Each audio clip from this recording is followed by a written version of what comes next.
All right. What's up, guys? Hey, it's been a minute since I've made a video, and that's just because I've been super busy. A lot of people have been asking for the Mob Digital 7. Love y'all, appreciate y'all. Been having a lot of fun making those for y'all. Please share it, feedback in the groups, stuff like that. All that helps me out immensely, so I'd really appreciate it, and thank y'all very, very much for those that have purchased it. Today it's Sunday, and it's hot out, and so today I figured I'd come out and rip a few packs. While I'm doing that, I decided, why don't I just go ahead and make you a little video on drone recovery, what I do, what I use, what have you. Maybe some of you new people out there, it might help y'all out. Might be a couple tools or something that some of you novice or veterans hadn't thought about. I'm sure there's some stuff out there I haven't thought about. So if you've got some ideas or some tools and stuff that you like to use, please put it down in the comments, let me know so I can maybe look at it and pick it up for myself. As far as me, I'm blessed to drive a truck, and so I get to keep everything I need inside the truck at all times. My bag stays fully loaded. All I got to do is just make sure I've got some batteries charged, throw them in the bag. I take my bag to work with me every morning.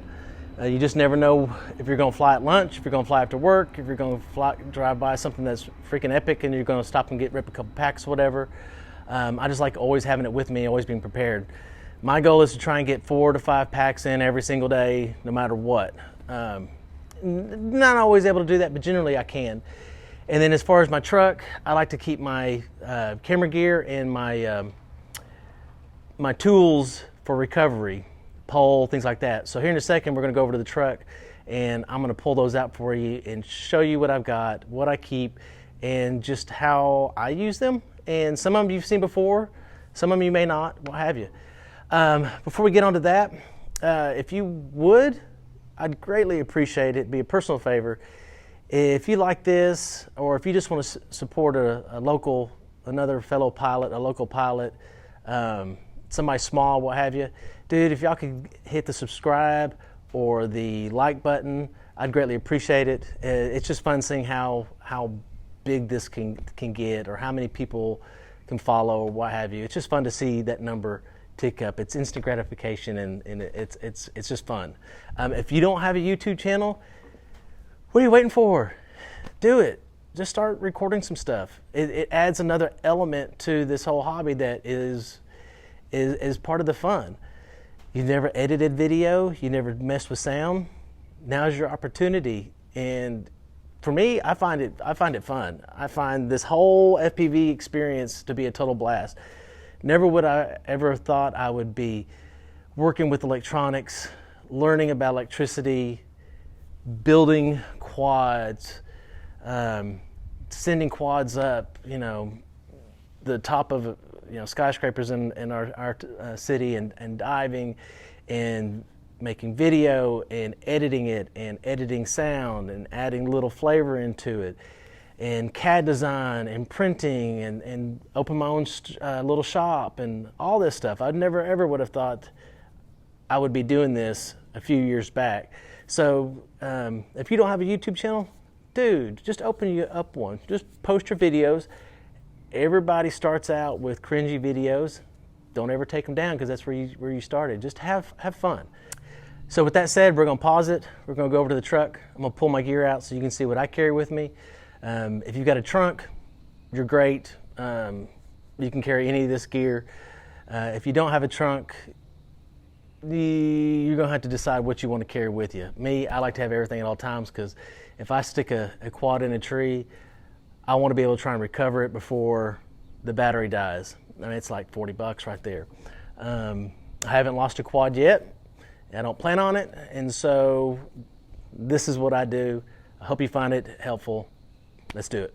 All right, guys, so we're back here at my truck, and this is my everyday carry. This is what I keep in it for my drone recovery. I also keep, chair, table, charging station, stuff like that in here, 24/7. So the truck's always ready to fly. All I gotta do is throw my backpack in there. It's not drone recovery, but this is what I use to charge. I charge this up maybe twice a year at the most, and it was like $60, and keeps me flying all year long. I know there's sweeter, shinier options out there, but I mean, for $60, a year's worth of charging and stuff like that, I mean, you can't beat it. But not everybody can do that because they don't have a truck. So your first piece of equipment that you should probably have for recovering is obviously a pole. I use a telescoping aluminum pole. I had tried using the fiberglass drone saver telescoping pole, and it worked great, for 6 uses. After the 6th use, the top 18 inches of the tip broke off. Don't know why. It's not that I've used or anything like that, other than just sticking in a tree, grabbing a quad and pulling and stuff like that. But there's a V2 out now that's thicker, so I'm sure they've probably remedied that situation. So you definitely should give that a try. I personally didn't want to buy another one because the V2 wasn't out at that time after that broke. So I just went with aluminum pole. This thing is always ready to go. Doesn't collapse down as much, so if you have a car or something like that, this isn't probably an option for you. But the V2 drone saver is probably what you ought to take a look at.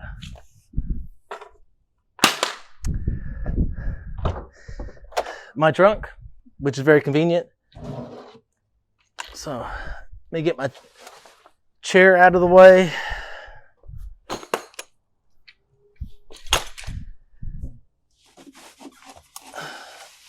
My table.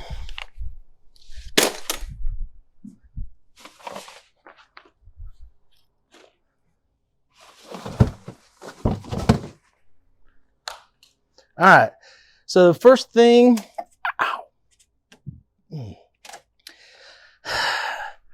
in the right situation, you can't get any better than just plain old treble hooks, suspended from quad with fishing line, and on a metal roof like this that's got a smooth surface, not a lot of creases for this to get hung up on. You couldn't use it on an asphalt, like an asphalt roof or anything like that, because it could dig in. But metal roofs, go downhill with it.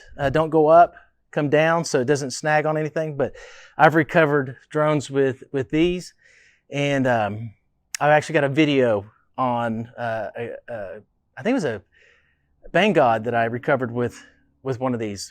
I recovered it with my other Bangod, but I keep these in the truck.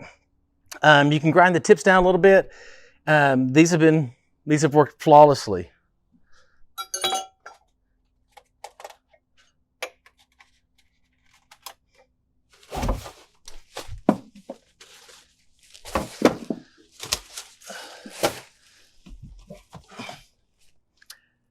Machetes.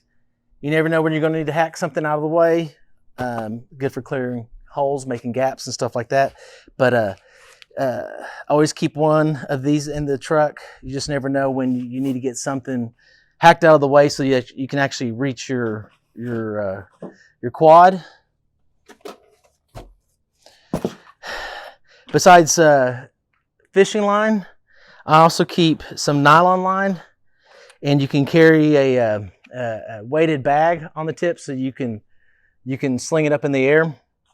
I just use this magnet that came with it, unfortunately, because this has some good weight to it, but unfortunately there's not enough metal on quads for this magnet to work. A buddy lost his in a pond and I was trying to dredge for it. It's just not enough to grab a hold of, but it's great for and then sling it up over a tree limb or something. The wind doesn't affect it.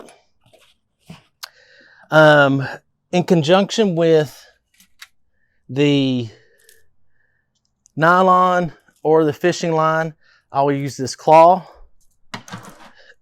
with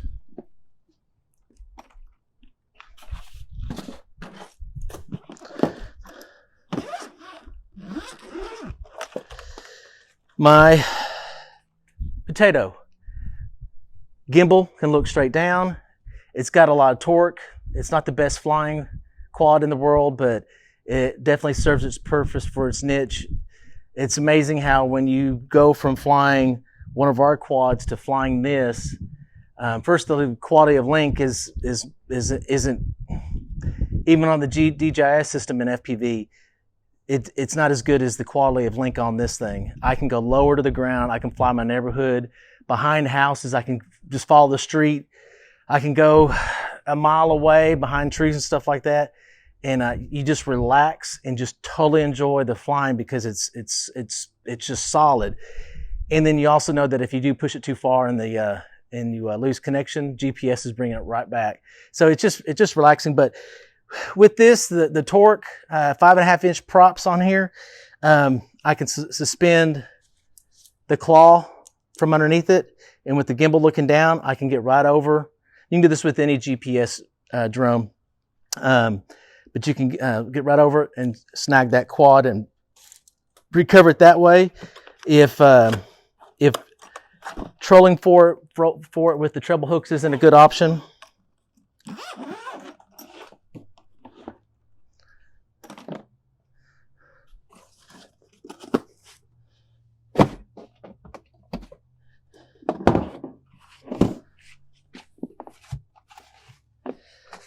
I keep a set of binoculars. Sometimes with the leaves and stuff, it's hard to track down where the quad is. So with binoculars, you can use to kind of spot it a lot easier on those days that it's fighting you.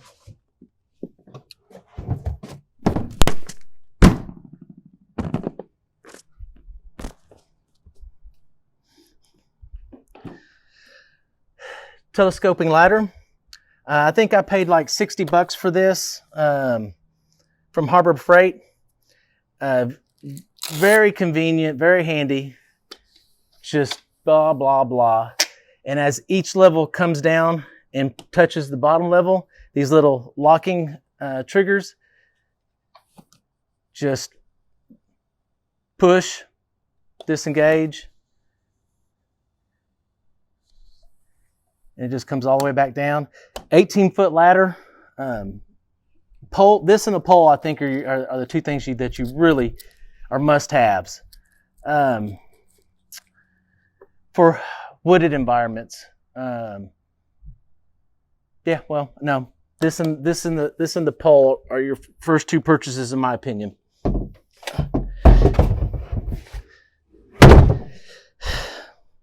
Then there's this kit.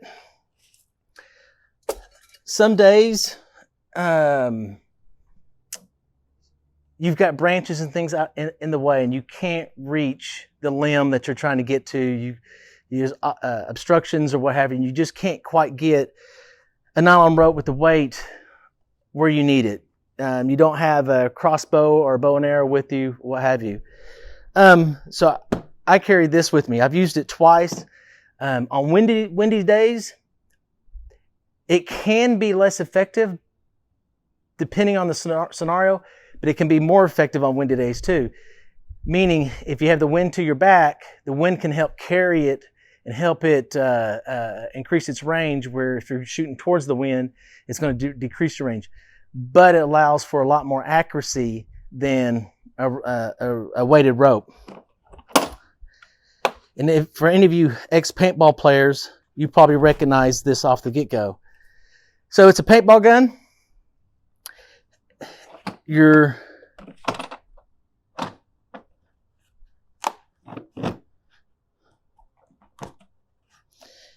CO2 cartridge goes right in here. Simply screw it in. Screw it in all the way till it engages. It'll charge the chamber. Simply cock it back here. Take it off safety. Aim, pull, just like any other gun. It uses a combination of these darts, like little Nerf darts, and a roll of twine that is housed in this chamber.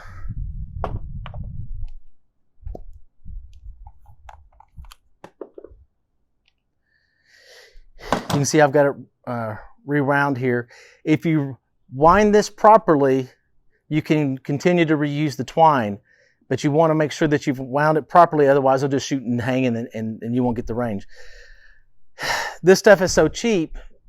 Really, why bother with rewinding and stuff? Just cut it and discard of it. But this kit comes with 2 of these balls of twine.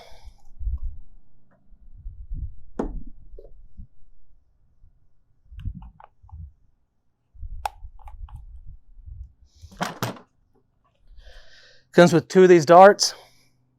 Simply wrap it around the base. There's a little groove. Wrap it around this little hook. Tie it off. And you can shoot 100 feet in a circle. And you can shoot about 40 to 50 feet vertically into the top of a tree, over a branch, or whatever. It allows you to be much more accurate. 17-pound test line. If that's not enough, tie the nylon rope that I just had a second ago to it, pull it over the limb, shake the shit out of that tree limb until your quad comes undone. Like I said, I've used this twice. It's just fun, and whenever you pull it out and show somebody in those opportune times, they're like, what is that?